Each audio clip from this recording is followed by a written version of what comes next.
오늘 하나님께서 주시는 말씀 보시겠습니다. 구약성경 창세기 45장 1절과 2절 말씀 드리겠습니다. 창세기 45장 1절과 2절. 제가 봉독해 드리도록 하겠습니다. 영상을 참조하실 분들은 참조하십시오. 요셉이 시종하는 자들 앞에서 그 정을 억제하지 못하여 소리질러 모든 사람을 자기에게서 물러가라 하고 그 형제들에게 자기를 알리니 그때 그와 함께한 다른 사람이 없었더라. 요셉이 큰 소리로 우니 애굽 사람에게 들리며 바로의 궁중에 들리더라. 아멘. 할렐루야. 오늘도 예배 자리에 나오신 여러분을 진심으로 사랑하고 축복합니다. 옆에 계신 분들과 사랑하고 축복합니다. 사랑하고 축복합니다. 네. 오늘은 회개의 목표는 사랑이다. 회개의 목표는 사랑이다 라는 제목으로 하나님 말씀을 상고하겠습니다. 방금 읽은 본문 말씀은요, 요셉이 자기의 형들에게 자기의 신분을 밝히는 장면을 묘사한 것이죠. 다시 한번 읽어볼게요. 요셉이 시종하는 자들 앞에서 그 정을 억제하지 못하여 소리 질러 모든 사람을 자기에게서 물러가라 하고 그 형제들에게 자기를 알리니 그때 그와 함께한 다른 사람이 없었더라. 요셉이 큰 소리로 우니 애굽 사람에게 들리며 바로의 궁중에 들리더라. 요셉이 자기의 신분을 밝히면서 크게 울었다고 하죠. 너무 이 가슴이 벅차올라서 감격에 겨워서 너무나 또 간절했던 소원이 성취되어서 이렇게 소리내어 울면서 형님들 내가 요셉입니다 라고 한 거예요. 자, 그런데 우리가 알고 있는 사실이 있죠. 요셉이 자기를 이렇게 밝히기까지 많은 시간을 기다려야 했었다는 거. 형들이 애굽에 처음 도착했을 때부터 밝히고 싶었는데 밝히지 않고 많은 시간 동안 기다렸다 밝혔다는 거. 왜 이토록 오래 기다렸다가 밝혔을까? 심지어 밝히기까지 형들과 그 아버지를 요셉이 많이 힘들게 했잖아요. 시험을 하고 고통을 안겨줬다 이 말이에요. 왜 그렇게 오래 힘들게 만들고 나서야 비로소 자기를 밝혔을까? 그 질문에 대한 답을 구하는 것이 오늘 말씀의 목표입니다. 그 영적 의미를 깨닫고 교훈을 얻을 수 있기를 축복합니다. 요셉은 애굽에 팔려간 후 약 22년 만에 형들을 다시 만나게 됩니다. 그런데 그 놀라운 날에 애굽의 총리였던 요셉은 자신의 신분을 밝히지 않았죠. 당연히 형들도 그가 자신들이 팔아버렸던 요셉이라는 것은 상상도 못했어요. 당연히 요셉은요, 형들을 만났을 때 아버지에 대한 그리움, 고향에 대한 향수가 막 폭발했을 거예요. 드디어 가족을 다시 만날 수 있게 되었구나. 그래, 예전에 하나님이 주셨던 그 꿈이 정말 성취되는구나. 응? 그래서 온갖 감정으로 아주 그냥 복잡해졌을 거예요. 그런데도 그는 즉시 자신의 정체를 밝히지 않고 오히려 그의 형들을 아주 곤란하게 만들었습니다. 그 이유가 무엇일까요? 그 이유를 알기 위해서 요셉이 그의 형들, 심지어 그의 아버지까지 어떻게 힘들게 만들었는지를 생각해 볼 필요가 있겠죠. 먼저 잘하는 이야기부터 말씀을 드리면, 즉 총리로서 형들과 제하기까지의 요셉의 여정을 간략하게 말씀을 드리면 이렇습니다. 요셉은 17살경에 그의 형들에게 미움을 받았어요. 죽이고 싶을 정도로 극단적인 미움을 받았어요. 그래서 그의 형들은 죽이려고 했다가 결국 좀 타협을 해서 애굽의 종으로 팔아버리고, 그리고 아버지에게는 요셉이 짐승에게 찢겨 죽음을 당했습니다. 이렇게 거짓으로 구했죠. 아버지는 그렇게 평생 믿고 살아가게 됩니다. 노예로 팔려간 요셉은요, 애굽에서 가진 고난을 겪었음에도 불구하고 13년 만에, 즉 만 30살에 애굽의 총리가 됩니다. 그런데 그때부터 애굽에 어떤 일이 있었죠? 7년의 풍년이 옵니다. 감옥에 있을 때 고관 대작들의 그 꿈을 요셉이 해몽한 그대로 7년의 풍년이 시작이 되었죠. 이 7년의 풍년 동안 애굽의 곡간들은 요셉의 지시에 따라 가득 채워지게 됩니다. 여러분, 곡간하고 곶간의 차이가 뭔지 아십니까? 자막 한번 볼까요? 안 나오는구나. 그 곶간은요 제가 이번에 찾아보니까 보통 곶간이라고 하잖아요. 근데 곶간도 있을 것 같다 해서 찾아보니까 곶간은 곡식만 채우는 창고고 곶간은 재물하고 곡식을 같이 채우는 곳이라고 합니다. 그래서 일반적으로 우리가 곶간이라고 이렇게 얘기하죠. 근데 요셉이 처음 7년 동안은 곶간이 아니라 뭘 채운 거예요? 곶간을 채웠어요. 그런데 7년의 풍년이 지나자 흉년이 시작되는 날부터 어떤 일이 벌어졌죠? 곡식을 팔고 돈을 걷어들여서 애굽 바로의 곶간을 채우게 됩니다. 그렇죠? 네, 곡식을 팔아서 애굽 바로가 부자가 되게 만들어줬다 하는 거예요. 흉년이 시작되고 1년이 지나자 거의 모든 백성들의 곶간은 비어버리게 됩니다. 그래서 요셉에게 와서 돈을 주고 양식을 살 수밖에 없었어요. 흉년이 시작되고 2년째가 되자 야곱의 집에도 곡식이 떨어지게 됩니다. 그래서 그 가족들은 애굽으로 곡식을 사러 가게 되죠. 애굽에 곡식이 있다는 것이 전 세계에 소문이 퍼졌기 때문이에요. 요셉의 영향력, 하나님이 쓰시는 사람의 영향력이 얼마나 대단한지. 13년 전에 감옥에 갇힐 때 형들에게 팔려올 때 이런 사람이 되리라고 꿈도 못 꿨을 텐데 하나님의 계획이 있었기 때문에 그 부족하고 보잘것없는 사람이 이렇게 큰 영향력을 끼칠 수 있게 되었다. 저와 여러분에게 하나님의 계획이 있는 줄 믿습니다. 만민을 살리는 능력이 나 같은 자와 또 함께한다라는 사실을 마지막 날까지 믿고 사실 수 있기를 축복합니다.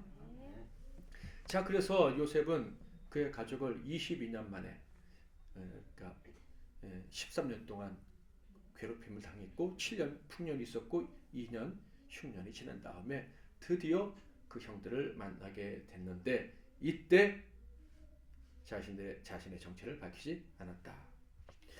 이 만남의 순간을 야곱과 그의 아들들 그러니까 요셉의 형들의 입장에서 다시 설명을 해드리면 이래요. 이 사람들은요 7년으로 예정되어 있는 흉년에 대해서 전혀 알지 못했어요.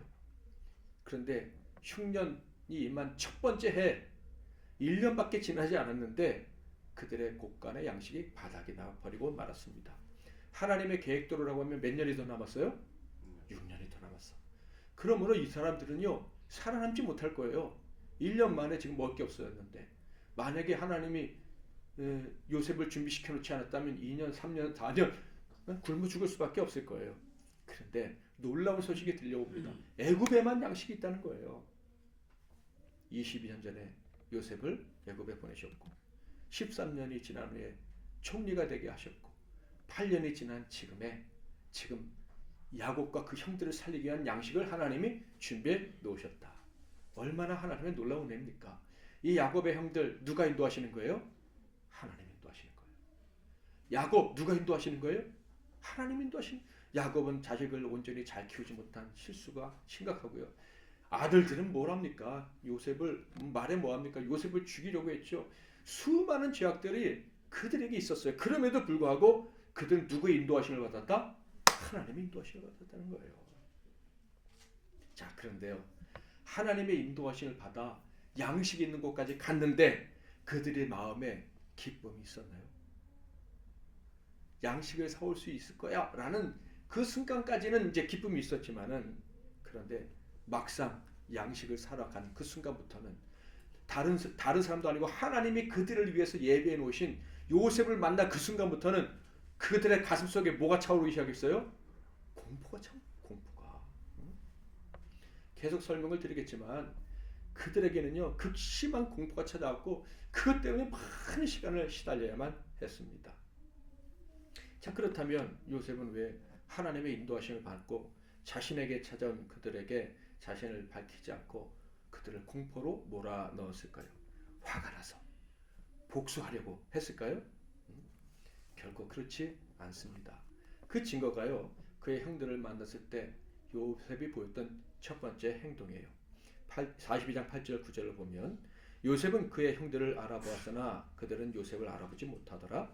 요셉이 그들에게 대하여 꾼 꿈을 생각하고 그들에게 이르되 너희는 정탐꾼들이라 이 나라의 틈을 엿보려고 왔느니라.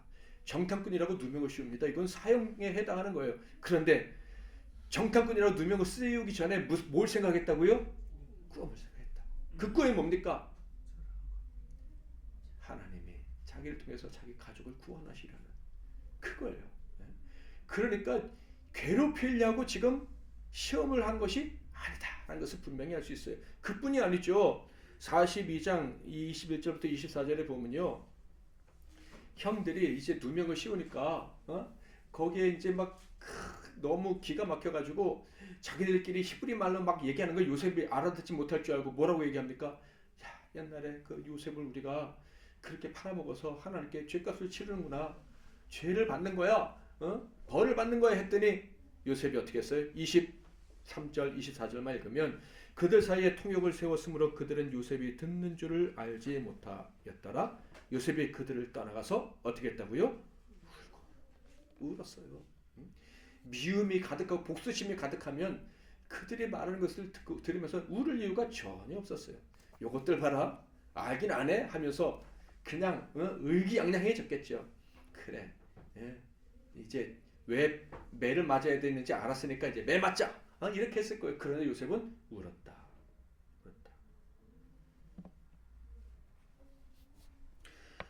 요셉은 환난에 처한 형들을 구하고 싶은 마음이 충만했지 복수하고 싶은 마음이 없었어요. 어떻게 이런 마음을 가질 수 있을까? 우리는 알고 있죠. 하나님의 은혜를 체험하면 그런 마음을 가질 수가 있어요. 하나님의 은혜는요. 과거의 모든 상처와 트라우마를 고쳐주는 능력인 줄 믿습니다. 원수도 사랑하게 하시는 거예요. 원수 되었던 나를 불쌍히 여겨주신 것처럼 나도 긍휼히 여기는 사람이 되게 해주시는 거예요. 오늘 찬양했잖아요. 사랑해 주님이 날 사랑하듯이 나도 너를 사랑하며 섬기리. 나아가 하나님의 은혜를 체험하면요. 억울함이 풀리게 돼요. 그래서 마음속의 원망, 적개심이 사라지게 된다. 그래서 하나님의 사람들은 은혜를 받고 사는 것이고 계속해서 은혜를 받아 누려야만 하는 거예요. 자, 그렇다면 왜 요셉은 형들을 누명을 씌워서 그렇게 두려움에 떨게 했을까요? 자, 어떤 고난들을 안겼는지 생각해 보면서 답을 찾아보겠습니다. 첫 번째로 안긴 고난은요. 그들이 가나안 안에서 온 정탐꾼이라고 누명을 씌운 거였죠. 말씀드린 것처럼 사형에 해당하는 중죄입니다. 만약 너희가 정탐꾼이 아니라면 너희가 말한 대로 너희가 막내 동생이 있다 했는데 데리고 와라. 증명해라. 그러면 내가 인정해 줄게. 그리고 베냐민이 데리고 올 때까지 너희 형제들 중에 시몬, 루벤, 시몬, 레위, 유다 이렇게 순서가 되거든요. 둘째 아들은 감옥에 갇혀야 된다. 이렇게 조치를 취했어요. 그리고 곡식을 가지고 돌아가게 했습니다. 그런데 거기서 끝이 아니었죠. 더 큰 공포도 안겨줬어요. 무슨 성경 읽다 보면 우스운 생각도 했어요. 야, 요셉은 스릴러 작가 같다. 그 형제들의 짐 곡식 주머니에 돈을 그 곡식값 다 집어넣은 거예요. 가다가 배가 고프니까 곡식 하나 열어가지고 밥을 먹으려고 했는데 거기서 돈다발이 나온 거예요. 그러니까 지금 아까는 정탐꾼이었는데 지금 뭐가 된 거예요? 도둑이 된 거예요. 큰일 났다 하고 집에 갔는데요. 더 놀라운 일이 벌어졌죠. 첫째 주머니에서도 나오고 둘째 주머니에서 모든 사람이 다 도둑이 된 거예요. 야, 그러니 얼마나 놀랬겠어요. 돌아가서 시몬을 구해내야 됩니다. 그런데 구해내려면 누굴 데려가야 돼요? 베냐민. 근데 자기네들이 다 도둑인데 어떻게 돌아갈 수가 있겠어요? 아버지는요, 이 사실을 알고 정말 펄쩍펄쩍 뛰시는 거예요. 요셉도 죽게 만들더니 베냐민까지 죽게 만들겠느냐. 너희들 다 도둑놈이 됐는데 간들 곡식을 살 수 있겠으며 베냐민이 살아서 돌아올 수 있겠느냐. 내가 제일 사랑했던 아내 라헬이 낳은 아들이 둘인데 요셉과 베냐민인데 둘 다 너희들이 죽이려고 하는구나. 그래버린 거예요. 그런데 문제는 그래서 빨리 가서 곡식을 사와야 되는데 안 가고 버티다 보니까 곡식이 결국 다 떨어지고 만 거예요. 그런데 베냐민을 데리고 가지 않으면 방법이 없어요. 어떻게 해서든지 돈을 다시 가지고 와서 우리 의도가 아니었습니다 하면서 무마할 수는 있지만 베냐민을 안 데려가면 우리는 뭐가 돼요?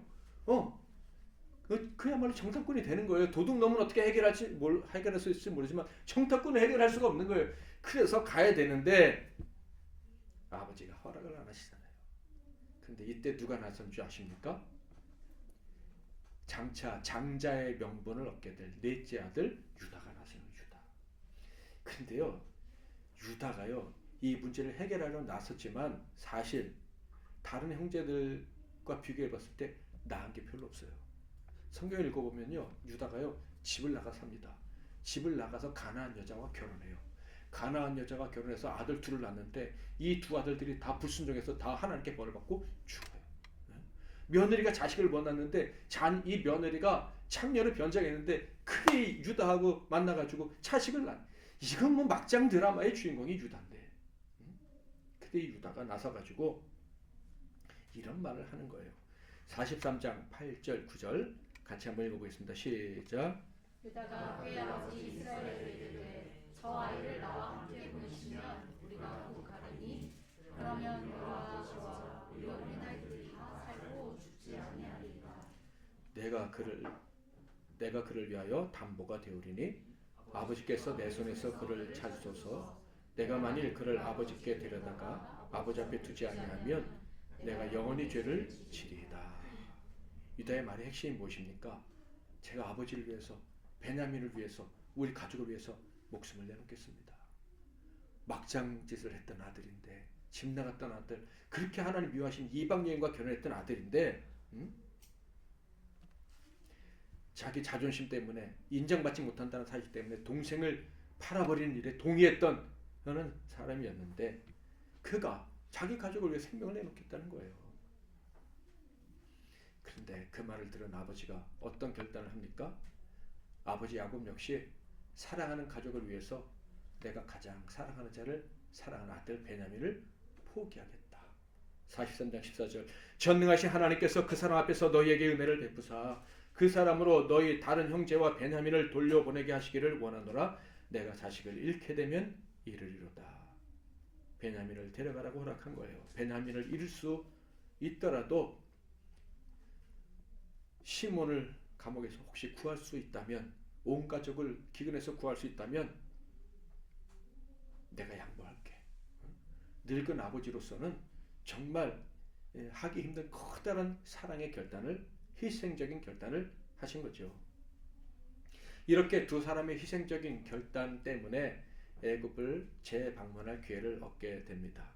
그리고 결국 형제들은 베냐민을 데리고 요셉 앞에 나아갔는데 이 만남을 통해서 문제가 해결됐어요. 요셉이 돈 훔쳐간 거에 대해서는 개념치도 않고요. 요셉 데려왔으니까 너희 정탐꾼 아니구나. 그러면서 대접도 잘해주고 돌려보내는 거예요. 그래서 귀향길에 올랐어요. 그들은 드디어 긴장이 풀리면서 기뻤죠. 그런데 요셉의 시험은 끝나지 않았던 거예요. 형제들의 입장에서는 요셉이 파남정에 또 걸렸구나. 이제는 진짜 빠져나오지 못하겠네 하는 생각이 드는 그런 일이 벌어지고 만 거예요. 첫 번째 요셉이 판 함정은요, 형제들 곡식 주머니 모두에다 돈을 또 예전처럼 다 집어넣은 거예요. 44장 1절 요셉이 그의 집 청직에게 명하여 이르되 양식을 각자의 자루에 운반할 수 있을 만큼 채우고 각자의 돈을 그 자리에 넣고. 또다시 도둑이 될 판이에요. 근데 더 큰 문제는 요셉의 베냐민의 짐에만 몰래 요셉이 소위 점칠 때 쓴다고 하는, 요셉이 진짜 점을 쳤겠어요? 점칠 때 썼다고 하는 은자를 집어넣은 거예요. 그리고 조금 있다가 종들을 보내가지고 추적해서 잡아가지고 베냐민의 짐에서 그 은자를 찾아내면 도둑으로 몰아서 데리고 오라. 이렇게 명령을 내린 거예요. 절대 해를 당해서는 안 되는 베냐민이 결국 최악의 도둑이 되고 만 것입니다. 그렇게 은혜를 베풀어 줬는데 결국 도둑질을 해? 너희들은 살 가치가 없는 인생이구나 하는 그런 말을 들어도 그런 무시무시한 일이 그들에게 벌어진 거예요. 자, 44장 11절부터 13절을 읽어보면 그들이 각각 급히 자루를 땅에 내려놓고 자루를 각기 푸니 그가 나이 많은 자에게서부터 시작하여 나이 적은 자에게까지 조사하며 그 잔이 베냐민의 자루에서 발견된지라. 그들이 옷을 찢고 각기 짐을 나귀에 싣고 성으로 돌아가니라. 이것도 요셉이 시켰어요. 나이 많은 사람부터 시키라. 풀라고. 그러니 그 긴장감이 애들 말로 얼마나 쫄깃쫄깃했겠어. 그런데 결국 베냐민에게서 일이 터져버리고 만 거예요. 그러니까 옷을 찢고 그들이 다시 요셉 앞으로 끌려가게 된 거예요. 그런데 요셉은요 뭐라고 말하냐면 돈 상관없어. 근데 은자는 중요한 거예요. 근데 은자를 베냐민이 도둑질했구나. 베냐민만 내려놓고 너희들 가. 그러는 거예요. 그건 안 되잖아요. 근데 그 이야기를 듣자마자 그때부터 유명한 유다의 연설이 시작됩니다. 그게 44장 18절부터 44절에 주는 긴 내용인데요. 베냐민이 고향으로 돌아가야 될 이유에 대해서 얘기한 거예요. 즉 아버지가 예전에 사랑하는 아들을 잃었는데 이 둘째 라헬이라는 둘째 아들 베냐민이 우리 아버지의 살 이유였는데 베냐민마저 돌아가지 못하고 우리 아버지가 죽는다. 그러니까 이 아들은 절대로 가야 된다. 그러므로 대신 내가 남겠다. 내가 베냐민 대신에 벌을 받을 테니까 베냐민을 보내달라. 자, 결론 한번 읽어볼까요? 33절 34절 시작. 이제 주의 종으로 그 아이를 대신하여 물러나서 내 주의 종이 되게 하시고 그 아이는 그의 형제들과 함께 올려보내소서. 그 아이가 나와 함께 가지 아니하면 내가 어찌 내 아버지에게로 올라갈 수 있으리까. 두렵건대 제 애가 내 아버지에게 미침을 보이다. 아멘. 자, 그런데요 유다가요 죽을 각오를 하고 이렇게 얘기했는데 이 이야기가 끝나자마자 이 사건이 터진 거예요. 어떤 사건이요? 요셉이 통곡하는 사건. 요셉이 자신의 정체를 드러낸 사건. 자, 45장 1절 2절은 다 같이 한번 읽어보겠습니다. 시작. 요셉이 시청하는 자들 앞에서 그 정을 통제하지 못하여 소리질러 모든 사람을 자기에게서 물러가라 하고 그 형제들에게 자기를 알리니 그때 그와 함께한 단 사람이 없었더라. 요셉이 큰 소리로 우니 애굽 사람에게 들리며 바로의 궁중에 들리더라. 요셉이 자기의 정체를 밝혔습니다. 그러니 뭐 형제들이 어리둥절하겠죠. 이게 도대체 무슨 일이야? 그러자 요셉이요 두 가지를 했어요. 첫 번째 아버지의 안부를 묻고 그 다음에 두 번째 그들을 안심시킵니다. 내가 복수할 의도가 전혀 없다. 45장 3절에서부터 5절을 보면 4절 5절만 읽을게요. 요셉이 형들에게 이르되 내게로 가까이 오소서. 그들이 가까이 가니 이르되 나는 당신들의 아우 요셉이니 당신들이 애굽의 판자라. 당신들이 나를 이곳에 팔았다고 해서 근심하지 마소서. 한탄하지 마소서. 하나님이 생명을 구원하시려고 나를 당신들보다 먼저 보내셨나이다. 이것을 보면 우리가 분명히 할 수 있었어요. 요셉은 처음부터 자신의 정체를 밝히고 싶었던 것이고 아버지의 안부가 궁금했고 베냐민을 안아보고 싶었고 심지어 그 형들에게 용서의 선언을 하고 싶었던 거예요. 그걸 하고 싶어서 지금 기다리다가 드디어 때가 되었구나 하니까 탁 터뜨려버린 거예요. 자, 그러면 우리가 이제 질문하고 답을 얻어야겠죠. 왜 이토록 시간을 끌면서 형들을 힘들게 했는가? 왜 형들을 시험했는가 하는 거예요. 자, 욥의 친구들처럼 큰 죄 지은 자를 조롱하며 고통에 빠지게 하려고 그렇게 했을까요? 사람들은요 남의 약점을 딱 집어갖고 말하기를 되게 좋아하는 것 같아요. 그리고 그 과정을 통해서 쾌감을 느낍니다. 저는요 어렸을 적에 이런 행동을 보고 굉장히 충격을 받았어요. 어떻게 사람이 뭐 말을 조금 이상하게 했다고 그걸 약간 비꼬면서 놀리는 거 있잖아요. 예? 저도 사실은 요새는 잘 하는데 옛날에는 그런 걸 도대체 왜 하는지 저는 상상을 못했는데 그런 걸 보고 너무 놀랐어요. 그런데 가보니까 제가 어렸을 때는 TV 코미디 프로그램, 개그 프로그램 같은 거 잘 안 봤었거든요. 보니까 거기서 사람 웃기는 포인트가 그거더라고요. 사람이 말을 조금 이상하게 하면 뭐가 조금 이상하게 행동하면 그거 잡고 비웃고 조롱하면서 그것으로 웃는 거예요. 야, 그렇게 사람들이 사는구나 하는 걸 처음 느꼈을 때는 참 충격을 받았던 것 같아요. 그런데 나중에는 그게 유머고 그렇게 하나야 또 유머러스한 사람이다 라는 게 돼버리더라고요. 욥의 친구들은요 욥을 조롱하려고 한 건 아니었는데 욥의 입장에서는요 조롱한 것으로 느꼈어요. 그랬더니 뭐라고 말해요? 너희들이 나를 조롱함으로 이익을 얻는구나. 너희들이 날 조롱함으로 쾌감을 느끼는구나. 이렇게 얘기를 해요. 그렇다면 요셉도 형들을 그렇게 비비 꼬아서 괴롭혀서 쾌감을 느끼고 싶어서 그렇게 했을까요? 그런데 요셉은 절대 그런 사람이 아니었죠. 감옥에서 보여준 모습을 통해서 분명히 알 수 있어요. 고통당하는 사람을 긍휼히 여기고 그냥 지나치지 못하는 사람이에요. 그러므로 그의 인격으로 볼 때 형들을 단순히 괴롭히고 조롱하려고 이렇게 했다라고 볼 수가 없어요. 게다가 형들에게 자신을 얼마나 밝히고 싶어 했는지를 안다면은 절대 이런 이유는 말도 되지 않는다라는 것이죠. 그렇다면 형들로부터 회개를 받아내려고 정말로 내가 잘못했다, 우리가 잘못했다라는 얘기를 들으려고 이렇게 했을까? 그랬다면 처음부터 밝혔어도 돼요. 처음부터 그 형들은요, 첫 번째 너희들이 정탐꾼이다 라고 말할 때부터 벌벌 떨었거든요. 그때 요셉이 내가 요셉이다 하면 잘못했습니다, 내가 당신을 죽이려 했던지를 용서해 주세요 하지 않았겠어요? 그러므로 회개를 받아내려고 했던 것도 아니다 라고 분명히 말할 수가 있어요. 그렇다면 그들이 변했는지 과거 그대로 있는지 확인하려고 했을까요?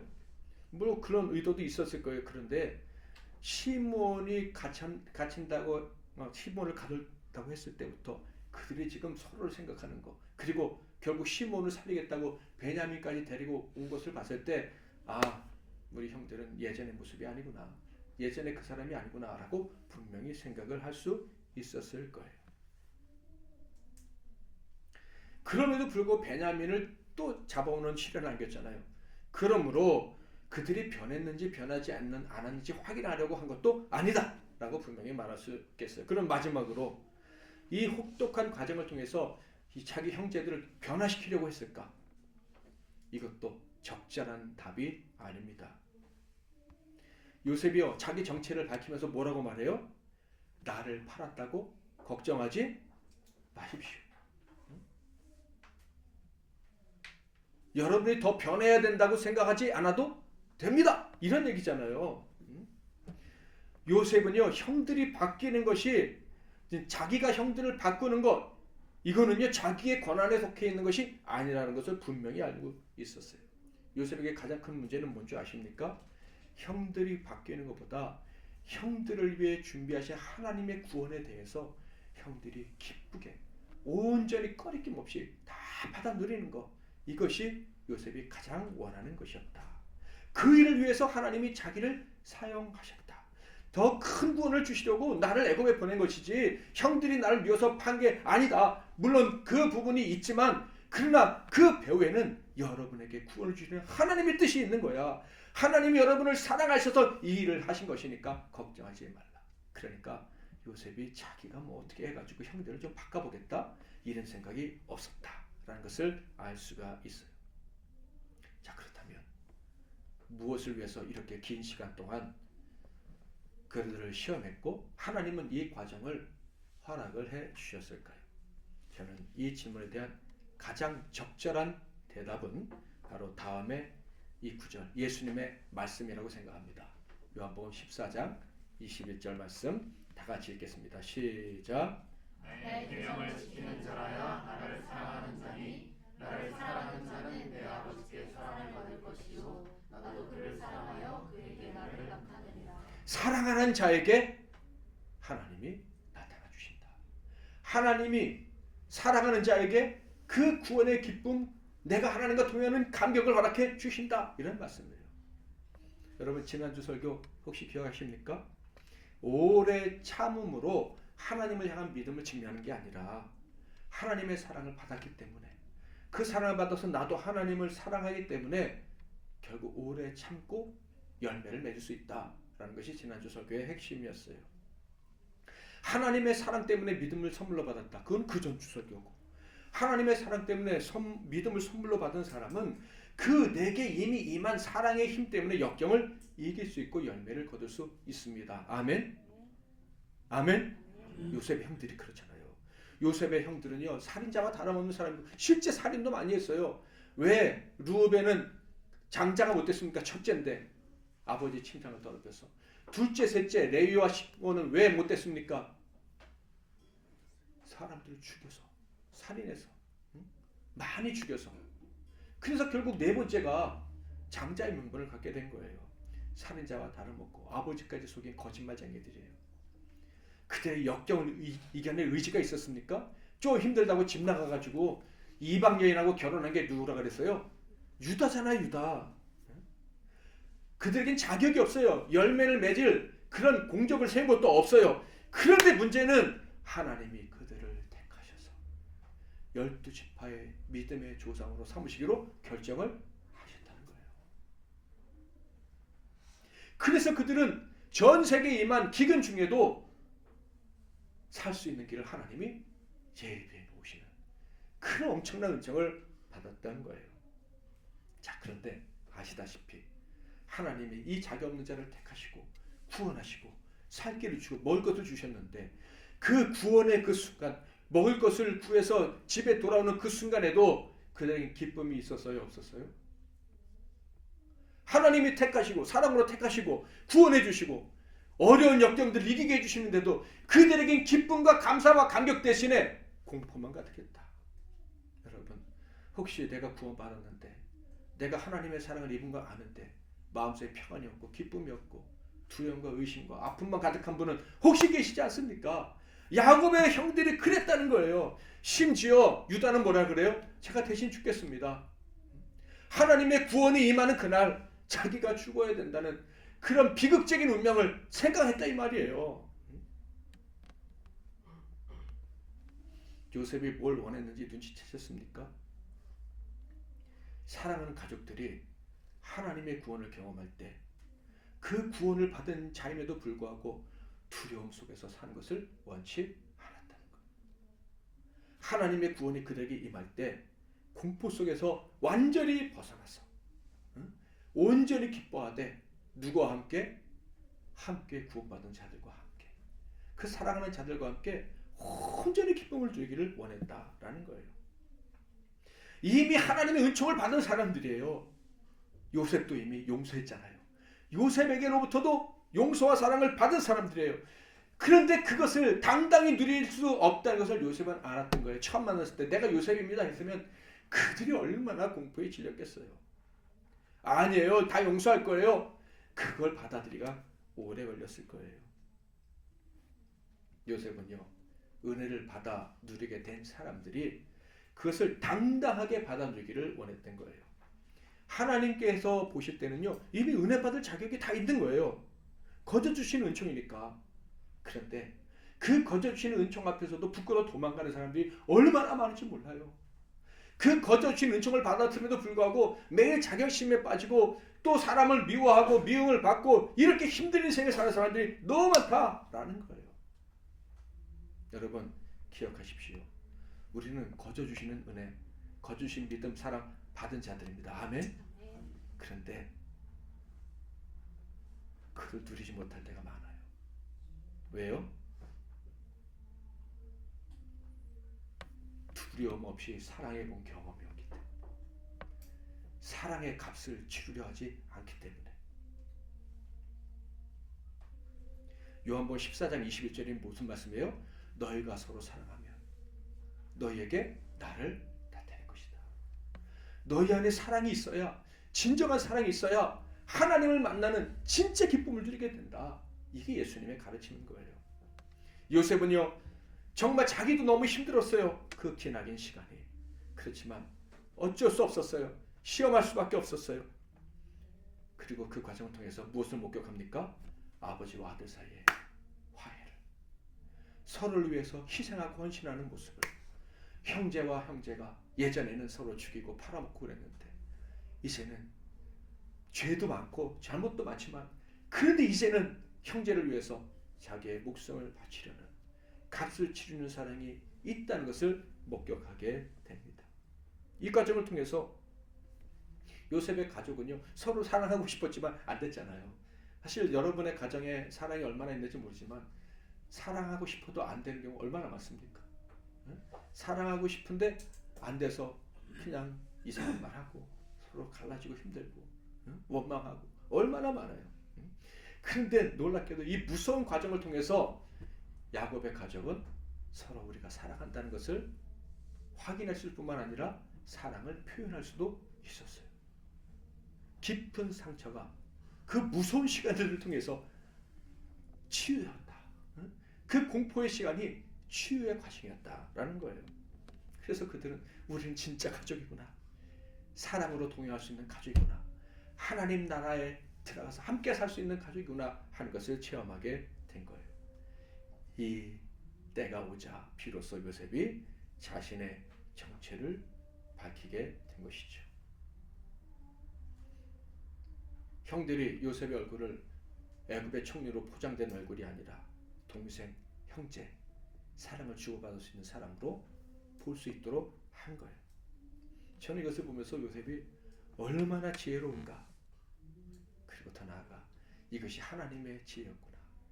또한 이것이 이 땅에 계셨을 때 예수님이 우리에게 보이셨던 마음 그 자체구나 하는 것을 다시 한번 깨닫게 됩니다. 요셉이 원했던 것은요, 살아가는 이들과 그냥 서먹서먹 한 채 사는 게 아니었어요. 완전한 동행을 원했어요. 겉으로만 동행하는 것이 아니라 온 마음으로 서로 용서하고 부족함을 다 끌어안고 사랑하며 동행하는 그것을 원했어요. 과거의 잘못과 허물은 다 십자가에 못 박아버리고 온전히 하나 되어 사는 그 삶을 원했다 이거예요. 요한일서 4장 12절 같이 한번 읽겠습니다. 시작. 어느 때나 하나님을 본 사람이 없으되 만일 우리가 서로 사랑하면 하나님이 우리 안에 그의 사랑이 우리 안에 온전히 이루어지느니라. 아멘. 많은 신자들이 어려움을 당하면 자신을 돌아봅니다. 그리고 그 돌아보면서 내리는 결론이 뭐냐면 내가 죄 때문에 이렇게 어려움을 당하는구나. 그러니까 뭘 해야 돼? 회개해야 된다고 생각을 해요. 자, 그러니까 회개의 목표가 뭔 거예요? 회복. 회개하고 회복하겠다 이거예요. 그런데 제가 보니까 그 회개의 목표가 회복인데 어떤 회복이냐 하면 건강의 회복, 물질의 회복, 인간관계의 회복, 능력의 회복, 세상 지위와 자존심의 회복 뭐 이런 것들 뿐이에요. 그래서 우리 주변에도 보잖아요. 회개하고 하나님께 매달려서 회복이 돼요. 뭐 복도 받아요. 그런데 그 사람의 모습에서 하나님을 진짜 만난 모습을 볼 수 있을까?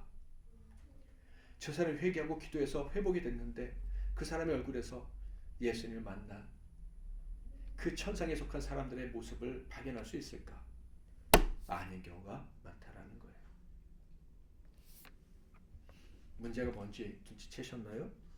하나님은 언제 하나님의 사람, 택하신 사람들을 깊이 만나 주신다고요? 감사와 감격을 누리고 살 수 있도록 해주신다고요? 택한 자들과는 언제나 동행하시는 거예요. 택하셨기 때문에, 사랑하셨기 때문에 절대 버리지 않으시고 부족해도 인도해 주시는 거예요. 살 길을 주시는 거예요.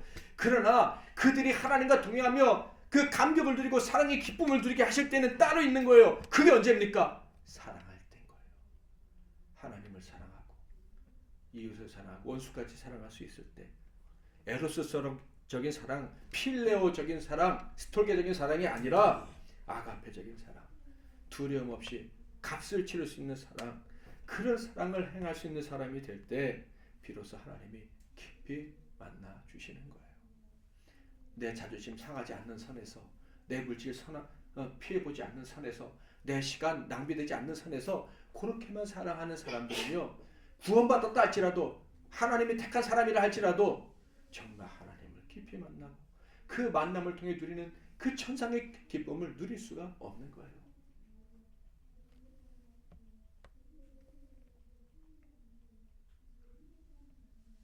요셉은요, 예수님의 예표라 그러죠. 그래서요, 요셉은요, 처음부터 형들을 용서했어요. 그는 예수님처럼 하나님의 큰 구원을 위해서 일했어요. 그리고 그 형제들과 교제하고 싶었어요. 늘 함께하고 싶었어요. 그런데 언제 함께하겠다는 확신을 줍니까? 형들이 회개했을 때 회개 안 해도 돼. 이미 용서했으니까. 이미 책임져 줄 거예요. 뭐가 필요한 거예요? 서로 사랑할 때. 그때 자기 얼굴을 보여준 거예요. 베드로가 언제 예수님을 깊이 만났어요? 예수님 부인하고 예수님 부활하실 때도 만났지만 정말 예수님을 깊이 만났을 때는 언제입니까? 내가 이 모든 것보다 주님을 더 사랑합니다 라고 고백했을 때. 그리고 그 사랑에 사로잡혀 성령을 충만을 입었을 때 남은 삶을 사랑으로 살아갈 때 그때 주님과 동행하는 그런 복을 누릴 수 있었다. 주님을 깊이 만날 수 있기를 바랍니다. 주님을 깊이 만나는 감격을 누릴 수 있기를 바랍니다. 이를 위해서 당연히 회개해야죠. 돌이켜야 되죠. 그런데 그 돌이켜서 돌아온 현장이 내 성공이, 내가 원했던 것이 이루어지는 현장, 내 자존심이 세워지는 현장이 아니라, 내 건강이 회복되는 현장이 아니라 진실로 사람을 사랑하는 현장이 되어야 하는 거예요. 그래야 거기서 하나님을 깊이 만나는 복을 누릴 수 있다라는 거예요. 모든 죄인들은요 다 죄악으로 말미암아 실패를 맛보게 돼 있어요. 그래서 회개해야죠. 당연히 과거의 잘못으로부터 돌이켜야 합니다. 그런데요 그 목표는 단순히 망가진 것을 고치는 정도가 아니라 내가 전에도 맛보지 못했던 진정한 사랑, 아가페의 사랑을 할 수 있는 그 자리에 서는 것이 목표가 되어야 하는 것입니다. 여러분은 가족을 진정 사랑하십니까? 심지어 가족을 사랑한다고 하는 것조차도 내 이기심, 남들 앞에 내가 어떻게 보일까? 즉 자기 사랑의 다른 표현은 아닙니까? 실제로는 자기만을 사랑하면서 가족과 이웃을 또 하나님을 사랑한다고 말하는 위선자는 아닙니까? 또한 여러분은 주님을, 주님의 교회를 진정 사랑하십니까? 두려움 없이 값을 치를 각오를 가지고 주님과 주님의 교회를 또 함께하는 성도들을 사랑하십니까? 사랑에 이르지 않는 믿음, 사랑에 이르지 못하는 회개는요 하나님의 의를 온전히 이룰 수가 없어요. 그래서 하나님의 얼굴을 배웠고 정말 세상에 흔들리지 않는 놀라운 차원의 기쁨과 만족을 누리고 살아갈 수가 없어요. 하나님의 임재 가운데 즐거워하는 게 뭔지 사실 잘 모르는 채 그냥 살다가 가는 거예요. 저와 여러분이 이미 사랑받았고요. 믿음도 받았습니다. 아멘. 회복의 약속도 받았어요. 아멘. 너무 배고프십니까? 괜찮아요. 지금 애굽에 곡식이 준비되어 있는 것이 하나님이 준비해 놓으셨어요. 믿으시기를 바랍니다. 아멘. 그러므로 회복이 문제가 아닌 거예요. 우리에게 정말 중요한 것은 부족해도 사랑하려고 애쓰는 것임을 믿으시기를 바랍니다. 사랑하면서 하나님을 깊이 만나시기를 바랍니다. 우리는 하나님의 사랑과 인도를 받았기에 하나님을 깊이 만나고 싶은 갈망이 있고 하나님과 사랑의 미래를 나누고 싶고 이야기를 쓰고 싶은 거예요. 그럼 우리 다 똑같을 거예요. 그러니까 이제 답이 주어졌어요. 그런 삶을 살고 싶다면 한 가지만 생각하면 됩니다. 뭐 하는 거? 사랑하는 거. 값을 치르는 사랑을 하는 거. 더 이상 세월을 허비하지 마시고 사랑에 온 마음을 쏟으셔서 그 사랑을 실제로 실천한 자가 되어서 하나님의 얼굴을 보고 하나님과 깊이 교제하며 기뻐하며 감사하며 살아갈 수 있기를, 여러분의 사랑하는 모든 사람들과의 관계 속에서 진정한 회복이 있기를 주님의 이름으로 축복합니다. 나의 계명을 지키는 자라야 나를 사랑하는 자니 나를 사랑하는 자는 내 아버지께 사랑을 받을 것이요 나도 그를 사랑하여 그에게 나를 나타내리라. 아멘. 이제는 우리 주 예수 그리스도의 크신 은혜와 우리 하나님 아버지의 극진하신 사랑하심과 성령의 위로가 감화 교통 충만 복 주시는 은총이 성령의 충만함을 입어 예수의 마음으로 하나님처럼 하나님과 이웃을 사랑함으로 하나님과 감격스럽게 대면하며 살아가게 될 이 시간 머리 숙인 복된 종들 한 분 한 분 위에와 사랑하는 그들의 가족들과 형제 자매 이웃들 위해 이 나라가 이 민족과 세계 열방과 주님께서 피로 감추고 사신 우리 함께 기뻐하는 교회 위에 이제부터 영원토록 함께 하실지어다. 아멘.